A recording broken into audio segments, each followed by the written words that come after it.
আসসালামু আলাইকুম ওয়া রাহমাতুল্লাহ। কেমন আছেন আপনারা সবাই? আপনারা বক্তৃতা শুনতে আসছেন? আমি তো আজকে বক্তৃতা দেব না। ঐতিহ্যবাহী জেলা টাঙ্গাইলের আজকের এই নির্বাচনী জনসভা 11 দলীয় নির্বাচনী ঐক্যবদ্ধ বাংলাদেশের পক্ষ থেকে এই জনসভা সম্মানিত সভাপতি, সভামঞ্চে বসা বাংলাদেশ জামাতে ইসলামী সহ 11 দলের কেন্দ্রীয় এবং স্থানীয় নেতৃবৃন্দ, শহীদ পরিবারের গর্বিত সদস্যবৃন্দ, জুলাই যোদ্ধাবৃন্দ, টাঙ্গাইলের আপামর জনতা মা এবং বোনেরা, টাঙ্গাইলবাসী ভাইয়েরা, সাংবাদিক বন্ধুগণ, আপনারা হয়তো অনেকেই জেনেছেন ইতিমধ্যে আজ সন্ধ্যা 6:30টায় বাংলাদেশ জামাতে ইসলামী আগামীর বাংলাদেশ কিভাবে গড়তে চায় সেই ইশতেহারটি ইনশাআল্লাহ প্রকাশ পাবে। সেখানে যেন আল্লাহ তাআলা যথাসময়ে হাজির হওয়ার তৌফিক দান করেন। ইতিমধ্যে কুড়িগ্রাম, লালমনিরহাট, তারপরে নীলফামারী সেরে আমরা এখানে এসে হাজির হয়েছি। বাকি সময়টা আল্লাহ তাআলার সাহায্য চাই। জাতির প্রয়োজনে, মানবতার প্রয়োজনে, দিনের প্রয়োজনে আল্লাহ যেন আমাদের রাস্তা সহজ করে দেন এবং নিরাপদ করে দেন। নির্বাচনের আর মাত্র হাতে গোনা 60টি দিন বাকি আছে। এই নির্বাচন অতীতের কোনো নির্বাচন নয়, এটি নতুন বাংলাদেশ গড়ার নির্বাচন। প্রায় 1,500-এর মতো জীবনের বিনিময়ে 34,000-এর ঊর্ধ্বে জুলাই যোদ্ধাদের আহত এবং পঙ্গুত্ববরণের বিনিময়ে আজকের এই নির্বাচন 54 বছর নির্বাচন হয়েছে, সরকার গঠন হয়েছে। যারা সরকারে এসেছেন আসার আগে তারা জনগণকে সুন্দর সুন্দর কথা শুনিয়েছেন, ওয়াদা দিয়েছেন, কিন্তু ওয়াদার জায়গায় রয়ে গেছে, ওয়াদা তারা বাস্তবায়ন করেননি। যার কারণে সমাজে বৈষম্য দেখা দিয়েছিল, অপরাধ চরম মাত্রা ধারণ করেছিল, দুর্নীতি গোটা সমাজকে একদম ডুবিয়ে দিয়েছিল। এর বিরুদ্ধে আমাদের যুব সমাজ ফুঁসে উঠেছিল একটা মাত্র স্লোগান, উই ওয়ান্ট জাস্টিস। আমরা ন্যায় বিচার চাই, আমার বাঁচার জন্য অধিকার চাই, শিশুর জন্য শিক্ষা চাই, যুবকের যুবতীর জন্য কাজ চাই, মা বোনদের জন্য নিরাপত্তা চাই, ব্যবসায়ীর জন্য নির্ভেজাল ভাবে শান্তিতে নিরাপদে ব্যবসা করার পরিবেশ চাই, কৃষকের জন্য জমিতে নিরাপদে উন্নত মানের ফসল ফলানোর সরঞ্জাম চাই, শ্রমিকের জন্য তার শ্রমের ন্যায্য বিনিময় চাই, কর্ম পরিবেশ চাই। এই সব কিছু ছিল উই ওয়ান্ট জাস্টিস। আমরা ন্যায় বিচার চাই। বাংলাদেশ জামাতে ইসলামের সবচেয়ে বড় মজলুম সংগঠন বাংলাদেশে। আর কোন সংগঠনের শীর্ষ 11 জন নেতাকে শেখ হাসিনা সরকার খুন করে নাই।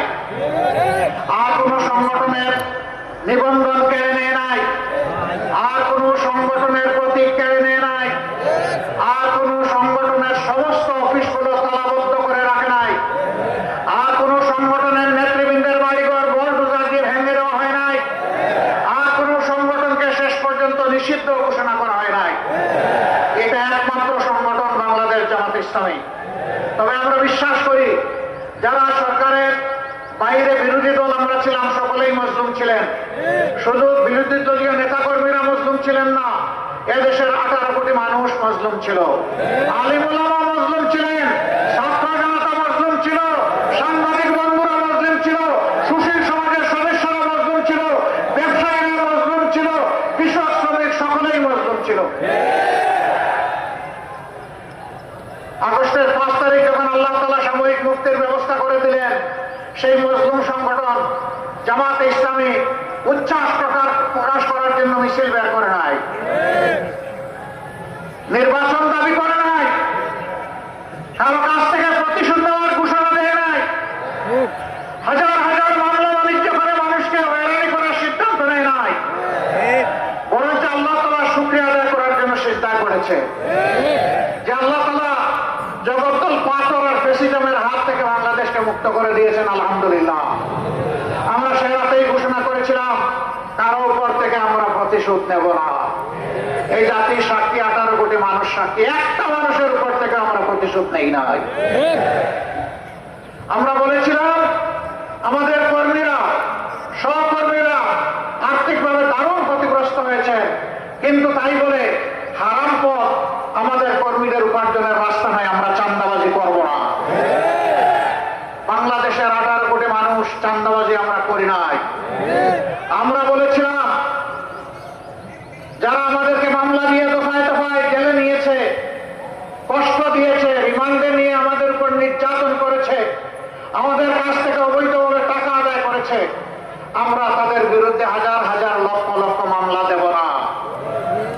আমরা বলেছিলাম প্রতীকী কিছু মামলা হবে যাতে বিচারহীনতার সংস্কৃতি তৈরি না হয়।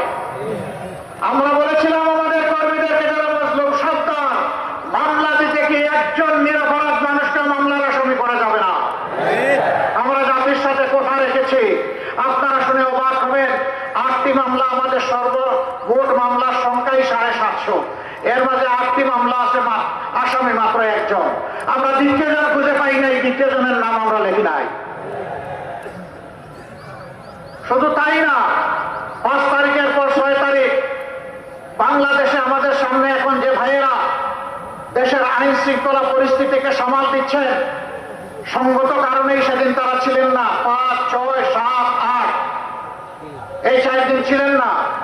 6 তারিখ সকাল থেকে সমস্ত কর্মীদেরকে আমরা নামিয়ে দিয়েছিলাম, যাও এবার জনগণের হয়ে পাহারাদারের দায়িত্ব পালন করো।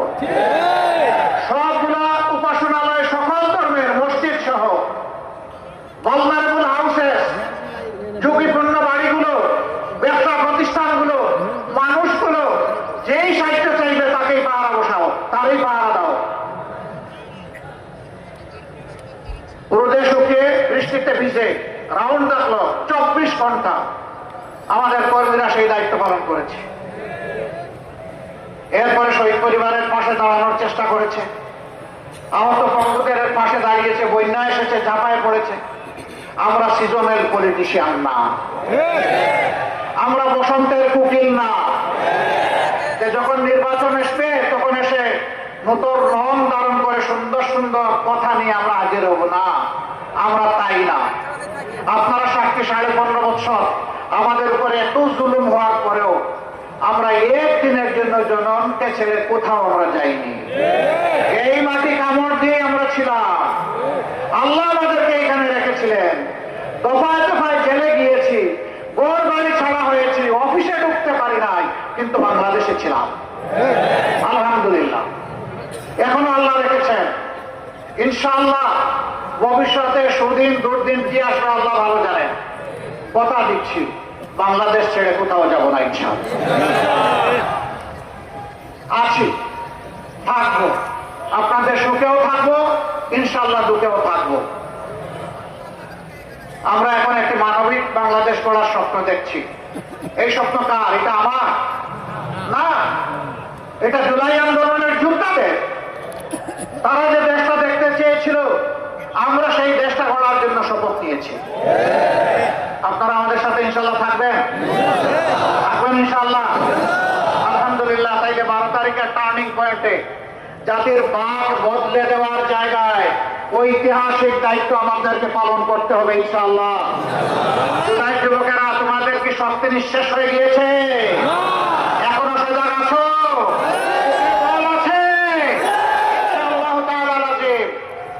একটা সুষ্ঠু নির্বাচন এই জাতি আগামী 12 তারিখ আদায় করে ছাড়বে ইনশাআল্লাহ। আমি বিভিন্ন জায়গায় শুনতে পাচ্ছি যারা আমাদের মতো মজদুর ছিলেন 15.5 বছর, তারা এখন ভিন্ন ভূমিকায় অবতীর্ণ হয়েছেন, মানুষকে কষ্ট দিচ্ছেন, চাঁদাবাজি করছেন, দুর্নীতি করছেন, মামলা বাণিজ্য, দখল বাণিজ্য করছেন। শুধু তাই না, এখন নির্বাচন সামনে রেখে সম্ভাব্য নির্বাচনী এজেন্টদেরকে ঘরে ঘরে গিয়ে নাকি তারা হুমকি দিচ্ছেন। ভুলে যান, সেদিনের কবর রচনা হয়ে গেছে।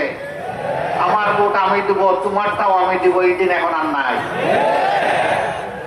আপনার ভোট আপনি দিবেন, আমারটা আমি দেব ইনশাআল্লাহ। আপনার পছন্দ মতো আপনার ভোট দেন, 18 কোটি মানুষ তাদের পছন্দ মতো তাদের ভোট দেবে। এখানে আবার গায়ের শক্তি, কালো টাকা, ইঞ্জিনিয়ারিং এবং ম্যানুভারিং কিছুই মানা হবে না। যেই যুবকরা খালি হাতে বুক ছিটিয়ে মুক্তি আনতে পেরেছে, সেই যুবকরা 12 তারিখও বিজয় লাভ করবে ইনশাআল্লাহ।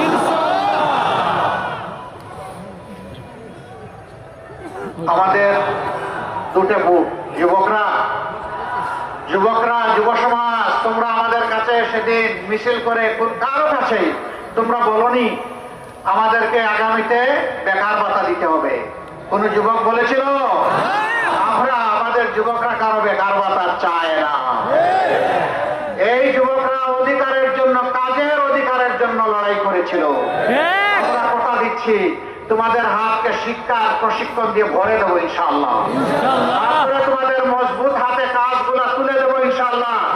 এরপরে বলবো আমাদের বাংলাদেশটা তোমরা গড়ে দাও। আমরা আগামীর বাংলাদেশ তোমাদের হাতে উপহার দিতে চাই। যুবকরা তৈরি আছে? হাত তুলুন। মাশাআল্লাহ, আবাল বৃদ্ধ বনিতা সবাই যুবক।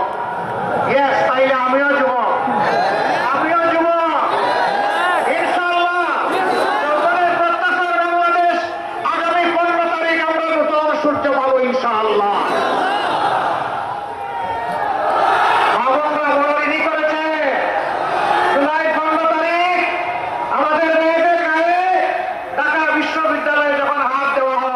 সারা বাংলাদেশে আগুন জ্বলে উঠেছিল। আমার মায়ের কাছে 16 তারিখ আবু সাইদ চিৎকার দিয়েছে,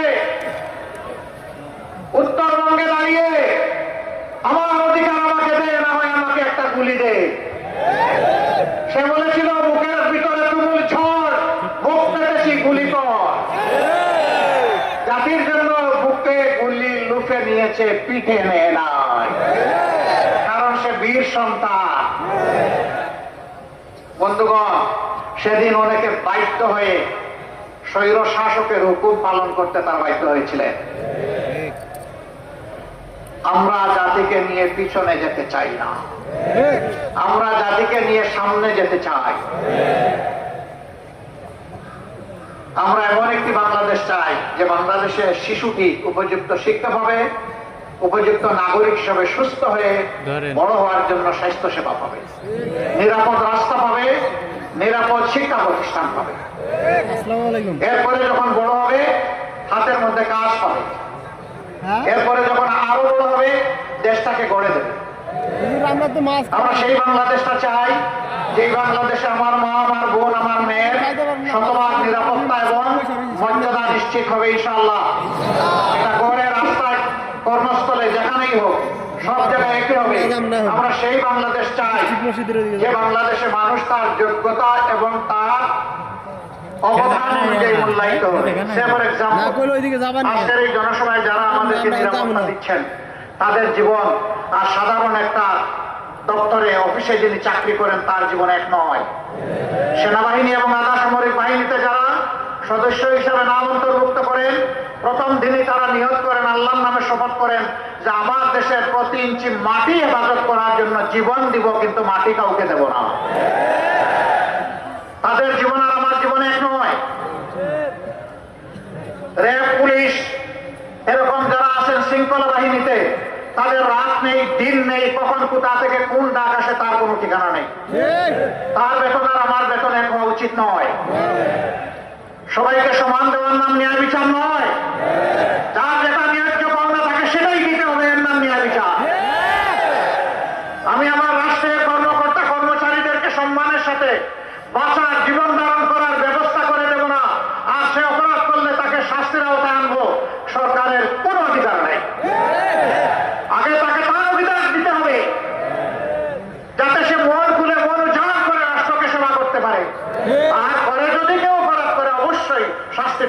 উচিত, কিন্তু এর আগে নয়। এমনকি একজন চোর চুরি করার পরেও সাথে সাথে তাকে শাস্তি দেওয়া যাবে না।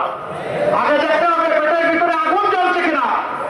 যদি আগুন জ্বলে ক্ষুধার জ্বালায়, আগে আগুন নেওয়ানোর দায়িত্ব হচ্ছে সরকারের। ওই আগুন নেওয়ানোর পরেও যদি লোকের বশবর্তী চুরি করে, তখন তার শাস্তি হবে, তার আগে নয়। আমরা সেই সরকার চাই, সেই বাংলাদেশ চাই, যেই বাংলাদেশে আইন হবে সবার জন্য সমান। যে দেশে একজন সাধারণ মানুষ অপরাধ করলে নির্দিষ্ট অপরাধের জন্য তার যে নির্দিষ্ট শাস্তি হবে, দেশের প্রেসিডেন্ট প্রধানমন্ত্রী একই অপরাধ করলে তাদেরকেও ছাড় দিয়ে কথা বলা হবে না। একই বিচারের মুখোমুখি হতে হবে। বিচারের নামে কোনো ইম্পিউনিটি নাই, দায় মুক্তি নাই। এ বিচার মেনে নিতে হবে। এই সামাজিক ন্যায় বিচার যখন কায়েম হবে, বাংলাদেশ ইনশাআল্লাহ রকেট গতিতে সামনের দিকে এগিয়ে যাবে। আপনাদের সকলকে ধন্যবাদ। দুটি ভোট আজকে আপনাদের কাছে চাই। জুলাই যোদ্ধাদেরকে সম্মান করার জন্য, তাদের আকাঙ্ক্ষা বাস্তবায়নের জন্য গণভোট। গণভোটে কি বলবেন আপনারা? না মানে আজাদি, না মানে গুলামি। আজাদি না গুলামি, আজাদি না গুলামি। ইনশাআল্লাহ সারা টাঙ্গাইল বাসীকে নিয়েই আমরা হা ভোট দেবো এবং হায়ের বিজয় হবে ইনশাআল্লাহ। এর পরের ভোটটি ওই আকাঙ্ক্ষা বাস্তবায়নে যারা নিরলস কাজ করবে, দায়িত্বশীলতার সাথে, সততার সাথে, আল্লাহকে ভয় করে, প্রত্যেকটি নাগরিককে সম্মান এবং ভালোবেসে সেই সরকারটা আমরা গড়ে তুলে দিতে বদ্ধপরিকর। এই জন্যে 11টা দল আমরা নিজ নিজ মার্কা নিয়ে সব জায়গায় নির্বাচনে অবতীর্ণ হয়েছি। তবে এক জায়গায় 2 মার্কা নয়, একটা। যে মার্কা থাকবে বাকি 10 দল তার পাশে দাঁড়িয়ে যাবে ইনশাআল্লাহ জনগণকে নিয়ে। এখন আমি মার্কাগুলো 8টা আসনে আমাদের প্রার্থীদের হাতে তুলে দিচ্ছি এক এক করে। টাঙ্গাইল 1 আসন, মধুপুর ধনবাড়ি, এই আসনে আমরা বাংলাদেশ জামাতে ইসলামী মনোনীত এবং 11 দল সমর্থিত প্রার্থী হিসাবে বিশিষ্ট চিকিৎসক জনাব ডাক্তার আব্দুল্লাহ আল কাফি, তার হাতে ইনসাফের প্রতীক দাঁড়িপাল্লা তুলে দিলাম। ভাই শক্ত করে ধরো, জাতির ভার বহন করতে হবে আরো শক্ত। দোয়া করবে, শেষে একটা স্লোগান সবাইকে নিয়ে দিব ইনশাআল্লাহ। তারপরে টাঙ্গাইল 2, গোপালপুর, ভুয়াপুর, জায়গাটা ভুইয়াপুর না? হ্যাঁ, গোপালপুর এবং ভুইয়াপুর, এই আসনে আমরা ইনসাফের প্রতীক দাঁড়িপাল্লা তুলে দিচ্ছি বাংলাদেশ জামাতে ইসলামীর জেলা সেক্রেটারি টাঙ্গাইলে জনাব হুমায়ুন কবির। জনাব হুমায়ুন কবির শক্ত করে ধরে, আরো শক্ত ইনশাআল্লাহ। এরপরে স্লোগান হবে ইনশাআল্লাহ, তৈরি হন। তারপরে টাঙ্গাইল 3 ঢাকায় সাইফুল্লাহ হায়দার এনসিপি, তিনি ঢাকা বিভাগীয় সাংগঠনিক সম্পাদক এনসিপি। এটা কি? এটা কি? সাপলাকলি, তার হাতে তুলে দিলাম। স্লোগান একসাথে হবে ইনশাআল্লাহ। তারপরে কালিয়াতি, টাঙ্গাইল 4, অধ্যাপক খন্দকার আব্দুর রাজ্জাক, আলহামদুলিল্লাহ, তার হাতে আমরা ইনসাফের প্রতীক দাঁড়িপাল্লা তুলে দিলাম, জেলা নায়েবে আমির। এরপরে সদর আসন টাঙ্গাইল 5, জেলা আমির আহসান হাবিব মাসুদ, আলহামদুলিল্লাহ। ইনসাফের প্রতীক শক্ত করে ধরতে হবে ইনশাআল্লাহ। এরপরে টাঙ্গাইল 6, নাগরপুর দেলদুয়ার ডাক্তার A.K.M. আব্দুল হামিদ, মাশাআল্লাহ, আমরা তার হাতে ইনসাফের প্রতীক দাঁড়িপাল্লা তুলে দিলাম। টাঙ্গাইল 7, অধ্যক্ষ আব্দুল্লাহ তালুকদার, তার হাতে আমরা আলহামদুলিল্লাহ দাঁড়িপাল্লা তুলে দিলাম। এই মানুষটা বুড়া না জোয়ান? এই মানুষটা বুড়া না জোয়ান? জোয়ান, ঠিক আছে, ভালো সার্টিফিকেট পাইছেন, নামেন। এরপরে বাসাই শফিকুর, মৌলানা শফিকুল ইসলাম খান, মাশাআল্লাহ, ধরেন, শক্ত করে ধরেন, আলহামদুলিল্লাহ।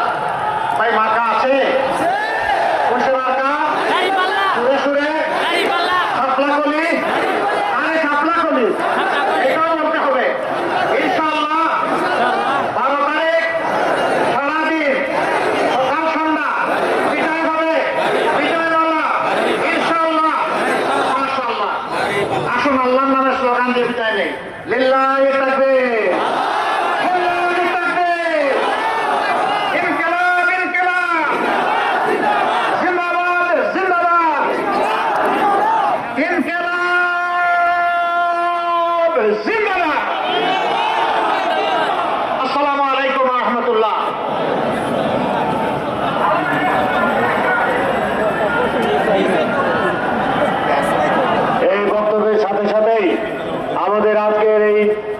বিশাল জনসমাবেশ যা টাঙ্গাইলে আজকে ইতিহাস তৈরি করেছে, সেই ইতিহাস তৈরি করা জনসমাবেশে আজকে এখানে